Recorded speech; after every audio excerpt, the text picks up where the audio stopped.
Welcome to Leadership Matters, a podcast from the Bailey Group. I'm your host, Kaylee Thomsen, president of and partner at the Bailey Group, where we believe better leaders create healthier workplace environments, healthier humans, and a better world. On this show, we explore real stories, practical insights, and honest conversations to help you lead yourself and others better. Thanks for joining us. Let's dive in. Welcome back to Leadership Matters, the podcast where we explore what it really takes to lead with clarity, courage, and humanity in today's complex world. I'm your host, Kaylee Thomsen, and today's conversation is one I've been genuinely looking forward to. I'm joined by Vanan Murugesan, Executive Director at Sahan Journal. Sahan Journal is a nonprofit newsroom based in St. Paul, Minnesota, that is doing deeply important work, telling stories that are often overlooked, misunderstood, or unheard, elevating and exclusively covering stories from immigrant and communities of color. Thanks for joining us, Vanan. Thank you. Thanks, Kaylee. Happy to be here. We are happy to have you here. So I want to start beyond titles and roles. What personal experiences have most shaped how you think about leadership and responsibility today? Personal experience that has helped me shape leadership and responsibility today. I'll start with responsibility first. It's going to sound a little bit corny or cheesy, but I'm going to just go with it. Growing up, my favorite comic character is Spider-Man. And it was the first comic book I read. And for those who are comic book fans who follow the character, there's that phrase, with great power comes great responsibility. I think I was maybe 8 or 10 years old when I first read that. It just really has stuck with me for the longest time. And I appreciated the character of Spider-Man, right? Always fighting for the little guy or whatnot. And that has stuck with me in many, many ways. And now, obviously, great power is defined by each individual. And so the way I think about it is that the power that I've been given, the privilege that I have, the knowledge that I've gathered through my life, I need to put it to good use. And that is to be in a responsible manner to my family, to my community, to the institution, and to the place that I work for. Responsibility, that's how I think about responsibility. Yeah. One of my biggest leadership moments, learning about leadership, was around the privilege that I had was during the COVID moment. I worked Pillsbury United Communities, and one of the things that we were operating was a nonprofit grocery store in Minneapolis, North Market, right? And if you can imagine, during the pandemic and George Floyd uprising, stores were being closed. This is like right after the incident, right? There were moments of unrest. People rightfully so were angry and upset, and it showed up in helpful and not so helpful ways, right? And businesses were closed. North Market made a commitment to stay open. That was one of my coolest moments. North Market decided to stay open. Community members decided to come and protect the store from looting and whatnot. Nothing was going to happen. But the thing that I learned most during that time was that I didn't work in the grocery store. I was responsible for the impact financially, but also to the community. But I wasn't day to day at the store. That was the store manager. That was the checkout person, right? The stock person. And this is the difference. I could work from home. I could manage the craziness of the kids not going to school. It was challenging. It was tough, a lot to juggle, but I could do it from home. Once we work at the grocery store, they have kids. They had challenges. They had parents who were concerned about being sick, but they had to show up at work to do their work. That moment I felt weird. It felt so strange to me that this other person had the same challenges as me, kids, childcare, concerns for safety and all that. And I had one layer that allowed me to not be exposed as much and maybe solve my problems. And this person didn't, right? And it was weird for me. And I had to struggle and wrestle with that. But what I got out of it, and what I hope that your listeners would maybe get out of it, is that there's a group of leaders out there that will say, hey, I studied harder, I worked harder, I didn't mess around in high school. That's why I have this job. I deserve this privilege. That person did not. Bro, I don't know if that's the truth, man. We all know zip code determines your life. We all know that. We all don't know what life conditions are. I don't know if I deserve this more than the other person, and I will never say that. What I would say, though, as a leader, is your responsibility to make sure that the people who work for you can manage those type of situations as much as you do. And it will look differently. Sometimes you just can't help out. Sometimes, I'm sorry, you just have to be at work. Otherwise, you have to lose your job. I don't know what it is, but just leaders need to just be aware of Hmm. that, of the dynamics of the people who are working for you and how they want to show up and how do you provide them the environment to succeed. And I think it's just not cool to just say, I deserve this because I worked harder. I feels kind of ick a little bit also. So Yeah. What a yeah. powerful experience to really show you that it wasn't necessarily work ethic or anything that you could directly relate to your own doing. It was, Yeah. there's an element of luck and privilege and fortune in there that you just can't ignore. Correct. And this is the whole with great power comes great responsibility Mhm. comes into play, right? And so, yeah, I'm not saying you don't work hard to get to where you're at. You did, but part of being at where you're at as a leader is to make sure that those who you support is taken care of as well. That's so powerful. Was there a moment or Hmm. season where that commitment to responsibility was really tested for you? No, I don't think there was. I don't think there. It's a test. It's an everyday battle. Every day we are asked to rise to the challenge of meeting your responsibility as a parent, as a manager, as a supervisor, as a coach. Every day you are asked to do that, right? Yeah, there've been a couple of moments where, yes, I think you could call it a movie clip where you're like rising to the challenge and whatnot. But I sometimes those are easier to handle. It's the day-to-day grind of meeting your responsibility that's challenging. And so, yeah, I unfortunately don't have one story that comes to mind. I like to go back, and I know we've heard when you mentioned the question around leadership, right? And I like to go back to that. We've heard the phrase servant leadership in many, many different ways. Sometimes it's just a nice thing to say. I hope I exemplify that, but that is a model that I do aspire that I follow and I aspire to practice that on a daily basis.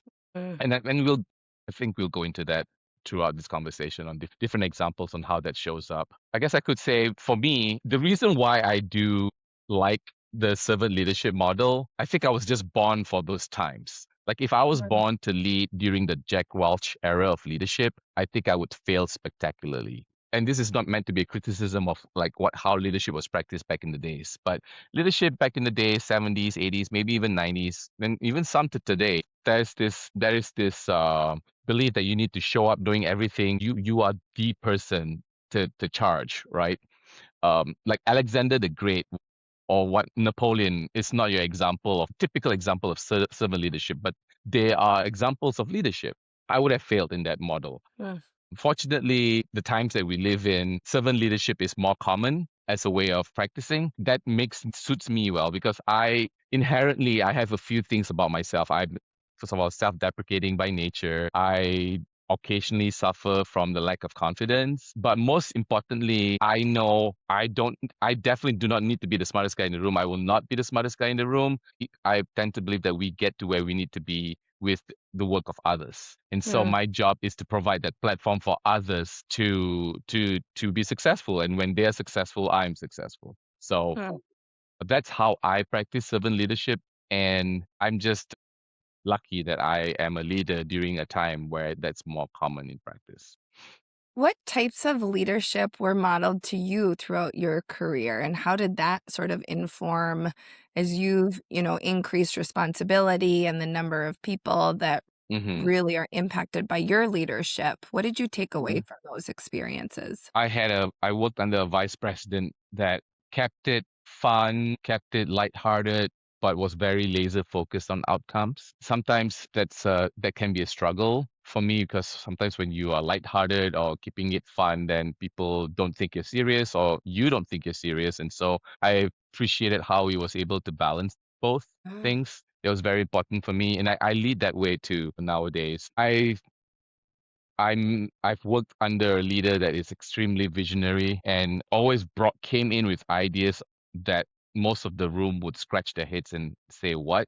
How are we going to make that happen?" And that was not his concern. Like we'll figure out a way to make that happen, but not right now. Right now it's about being the vision, having the vision and having the courage to fight for that vision. And I really, really appreciated that. A culture of high expectations. And that's the part I would say I am in growing as a leader. This is my first gig. I am the executive director. I'm in this gig for a year and a half. And I think a lot of folks who are in leadership positions, they get there because they're good at something. Right. And I was good at making things happen. I'm just going to put it that way. I'm just good at fixing something big or making something big happen. And I've had the opportunity to lead teams. Um, but I was still very much in the mode of like in the C-suite, you still kind of have to make things happen. Mhm. Whereas when you're an executive director, you have to create the foundation and platform for others to make things happen. And that is a learning growth for me. One of the things that I still trying to get better at is how do you set a culture of high expectations? Because that's easy for everyone to have expectations, but how do you set it for others to embrace it and to also sometimes champion it when you are not able to meet those expectations and Yeah. yourself? Yeah. So that for me, that's a challenge for me. That's something that I need to grow. And what are you learning as you focus on that growth area? What am I learning? Yeah. Since I've taken on this role, I've been blessed with the opportunity to work with executive coaches, and I've learned a lot about myself. What this has been evident about me, that I know about myself, is that I care about people. I care about their well-being. I care that they want to succeed in life and stuff like that. I care about their family life, and I've one thing I've learned, my body language and face may not reflect that. So that's something that I need to learn. Maybe this is also post-pandemic COVID situation where everyone understood what it meant to have challenging times in the family. And so everyone figured out how to tailor and cater to those types of conditions, right? And I think there's a chance that maybe the pendulum has swung a little bit too far, Mhm. where we forgot how to hold people accountable while caring for them at the same time. And this is just a theory that I have, because this is just an assumption that I'm making. I've seen moments where you care too much about a particular person's condition and yourself, and the conversation about how do we continue to make progress with the work that we're trying to accomplish still needs to happen, right? May not need to happen at that very moment in time, but it still needs to happen. And I think that's a learning process. I'm learning about it myself right now. Yeah, and I'm still learning, and I think I'm doing okay in that part. I think I'm doing okay. I think that's actually really well said. I will share my experience is similar in terms of the pendulum swing. I Yeah. hadn't really necessarily considered COVID as a precursor to that and absolutely see how that could enhance or catalyze that.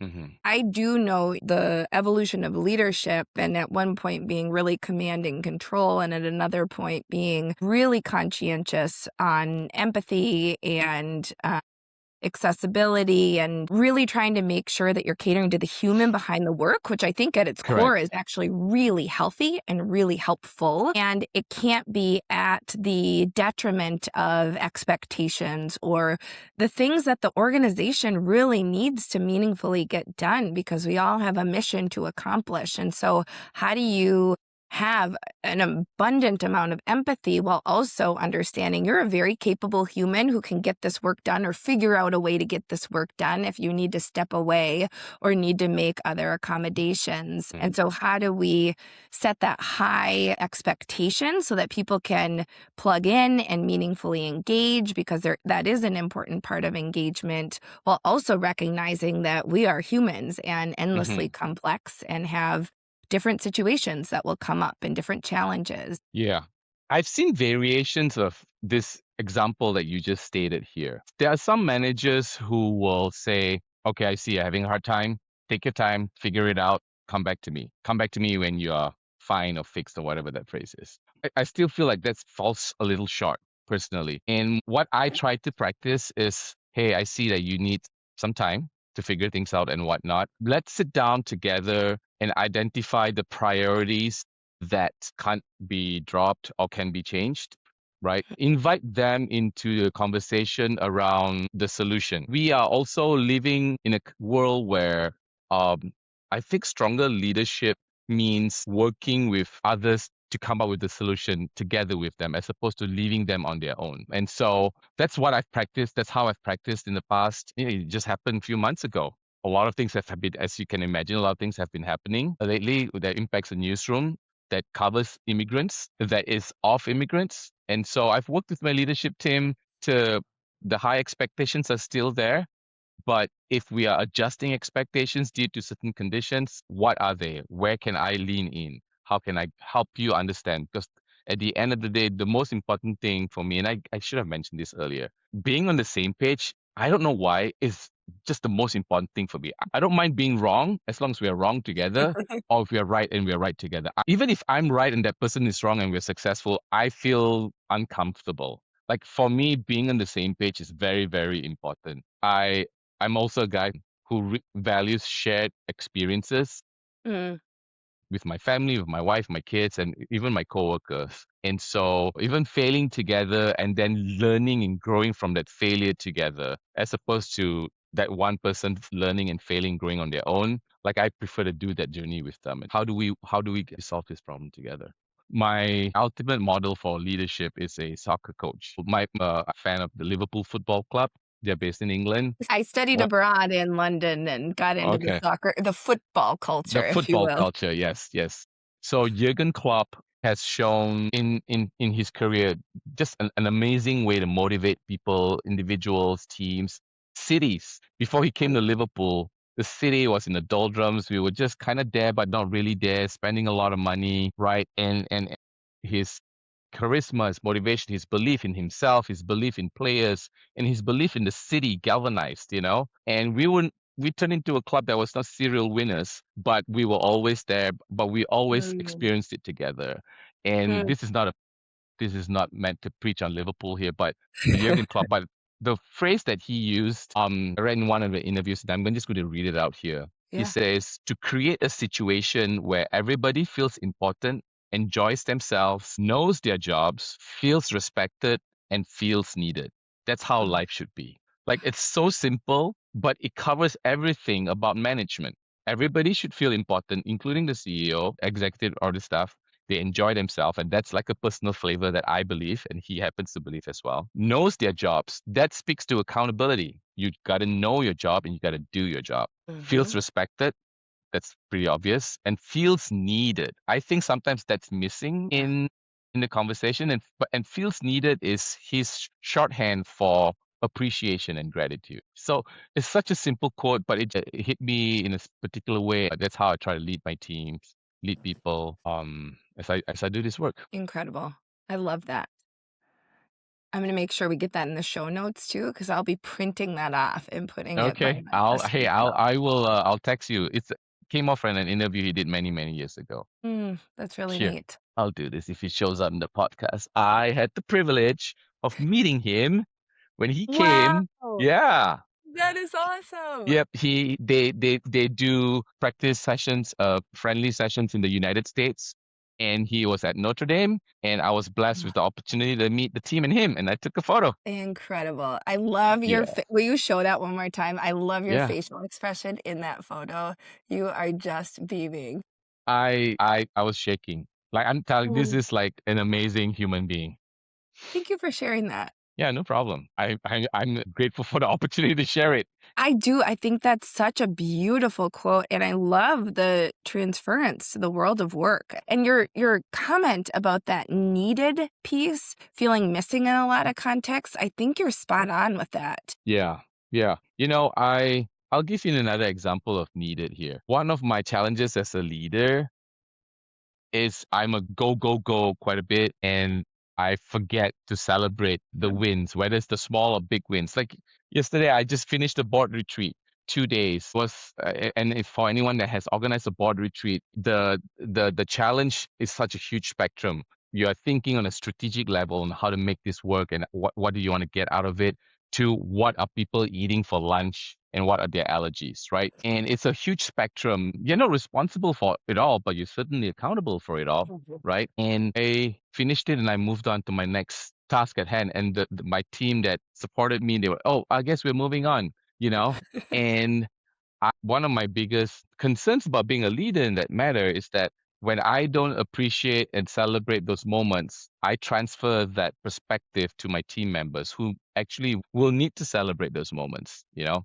And Mm, so I've actually not assigned someone, but I've asked, yeah, I've assigned my HR person, hey, I call her out as you are the heart of the organization. mm. I know you know that I care about it. I just don't function that way naturally. Please tell me when I need to do that. Right. And she was appreciative of it. She cared about it. She knew that was her strength, that she's like the heart of the organization. And I think when I mentioned that, hey, I need your help to call out when I am missing out on sharing my appreciation to others. And yeah, she was happy about it. And I do think that that highlights a opportunity we have as humans to call Mhm. out what we see in other humans. Yep. And I just think it's such a gift that you can provide someone else as well. Correct. When you are able to lead, manage people, or even work in a team with peers, you are not going to have the perfect fit. There are going to be moments where you wish someone else was a bit easier to work with, whatever it is, right? And that's a given. I think what has helped me get through those relationships or moments is that I always learned something from them. My early experiences as a leader, uh, just as a manager, wasn't good. The person, if you know this person, you ask them, they're like, yep, he kind of sucked. He kind of sucked of ABC, you know? We found a way to move beyond that. But I had the option of being petty or holding a grudge against it, you know? And because some of the things that they came my way, I felt was just untrue, that I'm not that type of person, right? But I decided it was a lot quicker to just let that go, but also pick up the things that I could learn from them. And so every single person that I've managed in my career, there's always one or two things that I've learned from them, behavior or beliefs that I brought into my life and kept with it till today. It's not something that people tend to do naturally, but it helps with growth as a leadership, being a leader, taking something good from others. I love that so much. And it really highlights the opportunity in every experience, even Yeah. those that are challenging or difficult. So, Vanan, you mentioned your step into the executive director role was the first time at Sahan Journal, was the first time that you had stepped into a role of that magnitude. Take us back to that point a year and a half ago. How Mm-hmm. are you feeling? What were you most excited about? And what were you most nervous for? Oh, wow. So how was I feeling that day? Right. That season of life. That's yeah, I think it goes without saying that anyone will be really, really excited. You're starting a new job, right? Regardless of the job title, you're starting a new job and it's really, really exciting. I knew I was walking into an organization. Give you a little bit of context. Sahan is a startup news organization, right? The founder, Ibrahim, and we continue to speak and we're good friends, did a great job setting the foundations of what a good organization could be. There's work that needs to happen, the transition between a startup to a more mature organization. And so I was brought in to do that piece, the transitioning. Mm, And I was really excited because I think everyone here have this experience. Well, if I was running the show, I would do it differently, right? Kids were like, well, when I become a parent, I'm going to parent differently, right? I just heard that a few days ago from my daughter. So kids will say that. Every staff will say, well, one day when I become a boss, I'm going to do it differently. And now I am that person.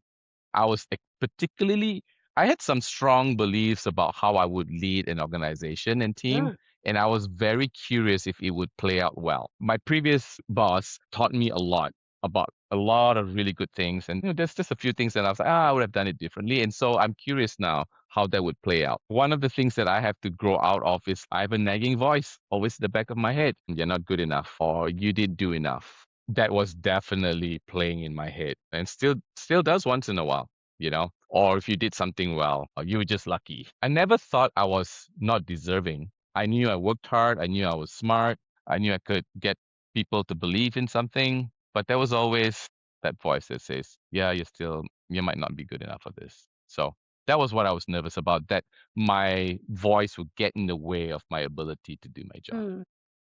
And Yeah. how have you kept it from getting in your way? What's been most helpful? Because I think many of us have that voice. Yeah, it's a struggle, Kaylee. I've benefited from coaching, executive coaching, and this happened a few months ago. I did not realize I was doing it, right? But I mentioned earlier about how I tend to move on from a win so quickly and then just move on to the next thing. And I had a small win, a personal small win, right? And then I was telling my coach about it.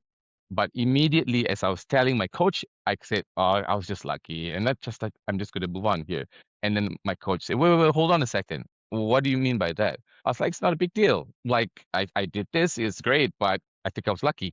And I moved on. Then he's like, no, don't move on. Don't move on. Can you just like, he literally said, sit for 15 seconds with this, Vanan. Even though there's going to be a voice that says you're not good enough or you were lucky for this win, just tell that voice for 15 seconds, just back off for a second, buddy. Mm. Just back off and let you sit with this moment. You don't have to pop up a bottle of champagne. You don't have to take a vacation to Hawaii to celebrate. Just take 15 seconds to tell yourself you did a good job. And I had a hard time doing it. Like he was watching me live. I couldn't do it for 15 seconds. I couldn't. It was a struggle. I started tearing up, and he asked me why. And it's obvious why, because we all have this voice. And the thing that he told me that was really helpful was that that voice is there, bro. That voice exists. And it's not a switch. That voice came from 20, 30, 40, 50 years of conditioning of who you are as a human being. And that voice on some level has helped you get to where you're at right now. But that voice can be harmful. And so you can't turn it off, but you can tell that voice to back off for 15 seconds, for 30 seconds, right? And I started bawling when I heard that. And Mm. I realized how much harm it was doing to me when I had that voice. And I realized how much that day I realized that the way I conducted myself was also how I conducted with my kids come home. I got an A. I'm like, oh, that's great. Moving on. That's not cool, man. That is not cool at all. I share with my kids, like, I don't think this was good that I did this and I'm working on this, but I need you to know I do not want you to do this to yourself also. Being a leader is a very lonely job. When you are a leader, and when I say leader, it doesn't mean executive director necessarily, but even in the C-suite and manager, it's very lonely. But when you're an executive director, it is exceptionally lonely. You will be speaking to yourself more often than you're speaking to anyone else in the world. And voice that the voice that talks to you is the most important voice that you hear and what it says. And so we are preconditioned to say the nastiest things about ourselves because that's who we are. Not we. I'll say that's me. And so we got to change what we say about ourselves. And so I know I'm not going to turn around tomorrow and say, Vanan, you are an amazing human being. You're full of confidence. You are the rock star. Like, I don't think I'll ever be that kind of guy in my whole life. But I know I can be the guy that says, for 15 seconds, just chill out and just celebrate this win. So Mm. that's what I've been doing. It actually, because of the 15-second thing is so finite, it works. It Mm. works. I don't know for your listeners if they ever feel this way, but just give that a shot. Sit in the moment for 15, maybe even 30 seconds. And that is super helpful. I think that is was important lesson that I learned last year. Amazing. So good. As we sit here today in February of 2026, it is a Hmm. really, really challenging time in the Hmm. world, in the nation, and especially here in Minneapolis and St. Paul. As you look ahead, Vanan, what gives you hope right now? I mean, I'm going to sound cliche. We'll figure it out. The country, the conditions that we're in, it's always been a struggle. It just feels really bad right now because we are experiencing it. If you're using research or history as an example, mankind has, human beings, we've always found ways to overcome adversity and challenges. It may not happen in our lifetime, but it will happen. What brings me hope is that in Minneapolis, we had the city and the community had a really hard time during the George Floyd murder and uprising and in the pandemic, right? What gives me some hope is that I've seen leaders learn, not all leaders, but some leaders have learned from those days on how to better serve community, how to Hmm. better serve the people that they're responsible for. I see leaders and organizations and institutions making efforts to cater to those who are most impacted. School districts knew that when there were ICE agents roaming around schools, they just like, well, we're going to offer online option and kids can go to school online. And those were bureaucratic and administrative nightmares that sometimes takes weeks and months to come around with, right? But you could see some school districts, we're figuring out, we're doing it next week, right?